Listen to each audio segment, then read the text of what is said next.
Boyei elamuna atelier molakisi. Et si on rêve, ne nous réveillez pas. Pour l'instant, tout n'est brouillard. Dis-nous ce que tu vois de l'autre côté du miroir. Naspikaki bino ke film nanga la construire na structure narrative. Il y a 3 actes.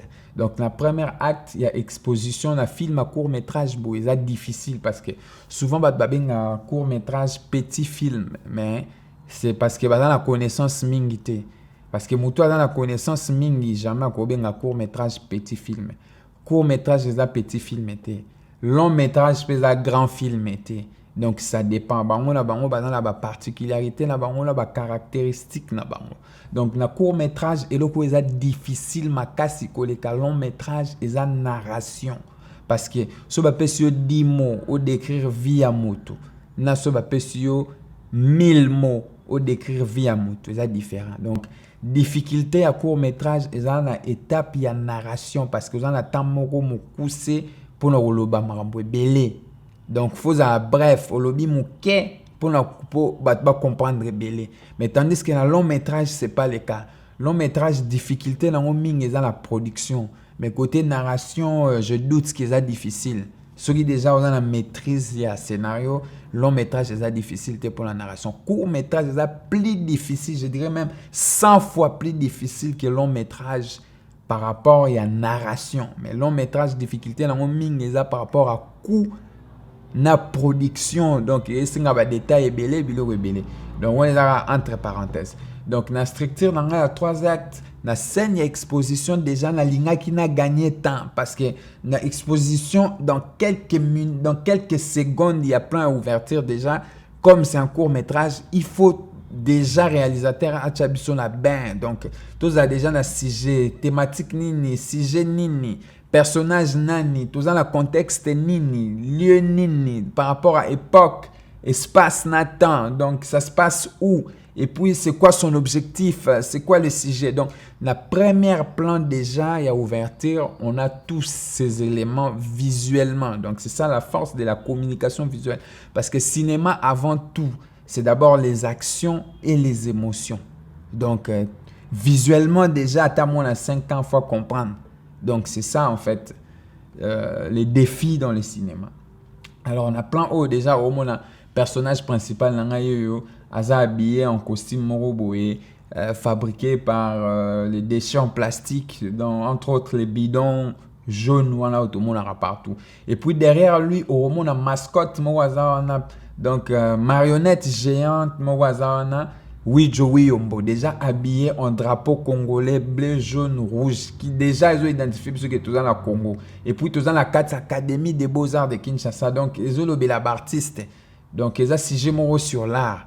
Donc voilà.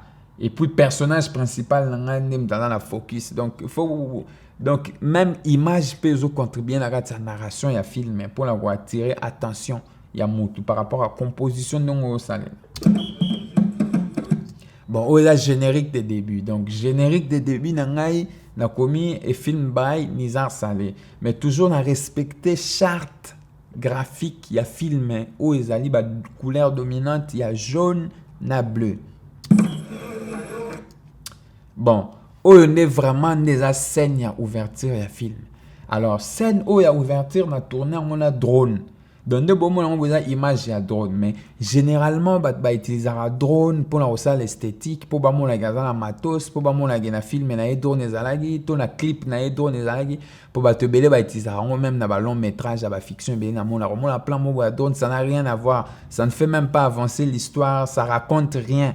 Mais pour nous avoir drone, pour nous relaxer, il y a plein de situations que tu as kin. Mais est-ce que pour nous relaxer, que tu as kin, est-ce qu'il faut avoir plein de drones, gros plan et plutôt plan large, plan général, gros plan p gros l'exception que tu as Kinshasa. Donc ça dépend de la narration, ils ont la forme et belé. Donc les autres dépendent de la composition. Non?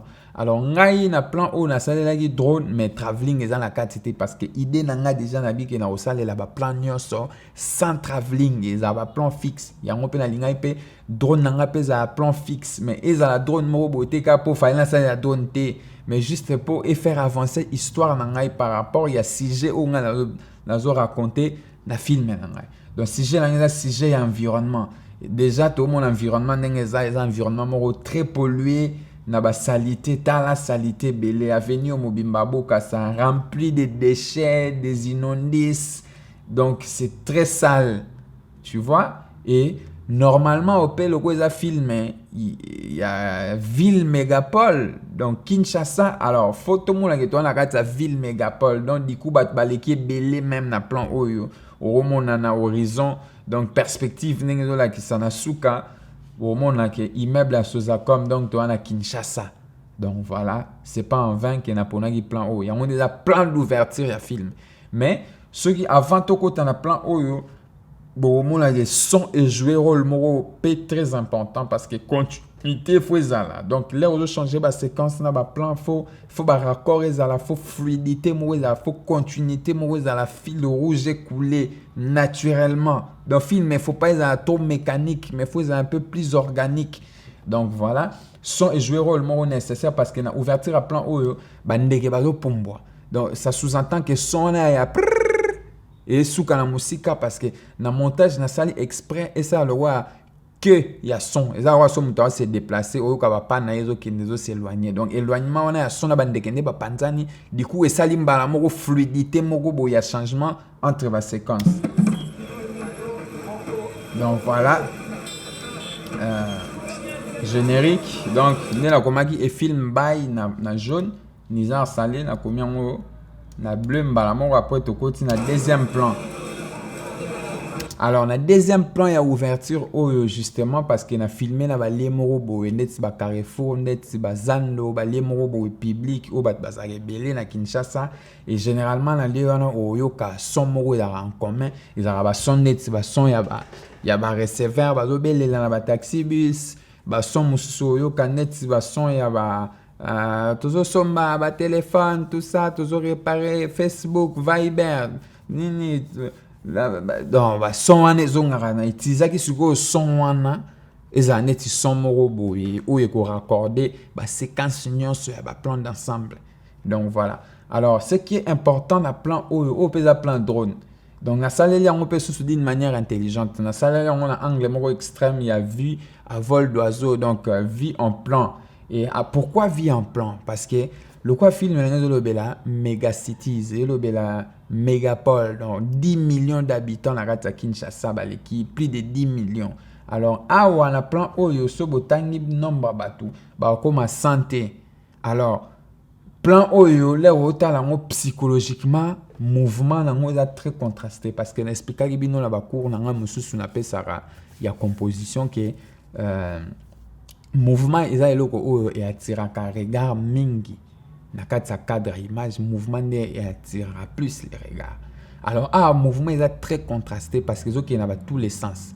Donc il y a axe y na axe il y a x donc mouvement est entre x y ils ont bouger trop du coup image on est tellement contrasté en mouvement psychologiquement par spectateur avec moi le roi baleki belé on dit dans la rata fourmilière morobo et ya batu.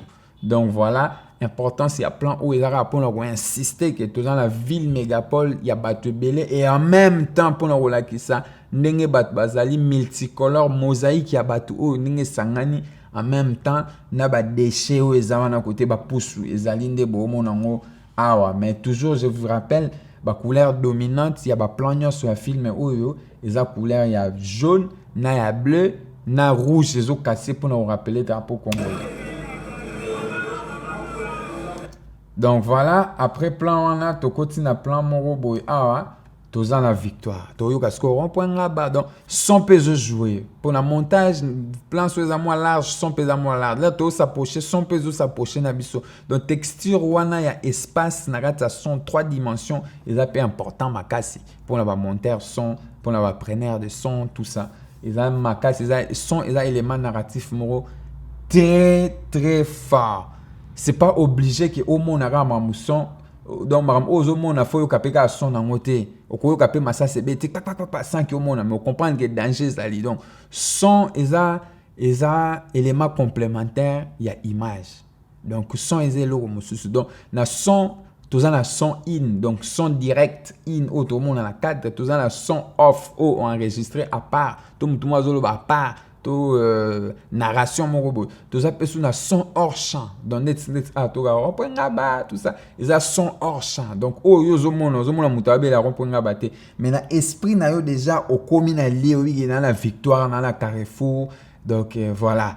Donc, son eza élément moko nécessaire beaucoup qui négliger en côté et puis son ya Kinshasa eza unique au tiga oyo comme côté mususu te parce que son etambolanga écoute na ba obstacle donc eza résonance acoustique ya lieu oyo zali eza unique na Kinshasa ta Hollywood ba okoka jamais ko reproduire son ya Kinshasa à moins que batinda ba ingé son na bango ba sala ba prise de son mususu après ba ke notre temps on a ndenga studio mais qu'on reproduire son exactement fidèlement le son Kinshasa barotika ko ça la moitié pour na Kinshasa ça ba son oyo karamakasi ndeti ba pim pour ba klaxonnera même até le rozate ba klaxonnera ka pamba po ba attirer client surtout ba taxi et puis ba na verning bang son oyo ka partout na Kinshasa na ba son ba na ba cirage na ba receveur donc voilà importance c'est son alors plan OEP importance nango parce que je jouer quand la carte narration pour personnage principal nanga mutakera va jouer pour la bana o ba pauvre bana manka va jouer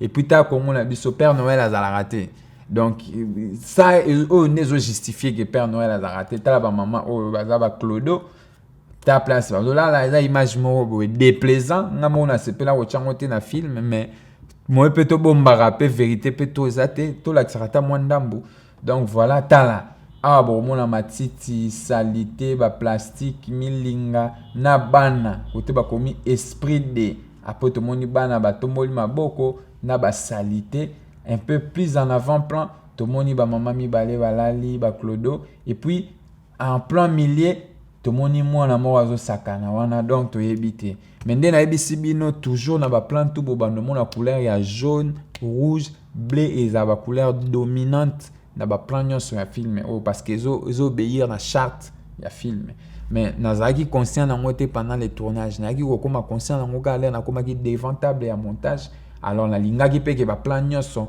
et respecter eloko wana nazaki na ba meilleur plan koleka mais tellement ba ne ko cadrer te na forme esthétique ya film ba plan ebele na longola ya onde ba lo bara na anglais kill your darling donc tu tues ta chérie bon moi si na donc le plan on est tellement bien mais le gros cadré dans l'histoire tu jettes ça dans la poubelle donc voilà important c'est un plan oyo yango hollandais bomo na poubelle tala ba ordure milinga bana bango ba komi esprit de to moni milinga salité avant plan ba maman mi balé balali donc problème ya bana ils ont tapé na ba maman donc voilà ba tourner ba leka ba obeta na bango kara ba zo kipete ba salité wana kuna na plan milier au mona mo ba sakana.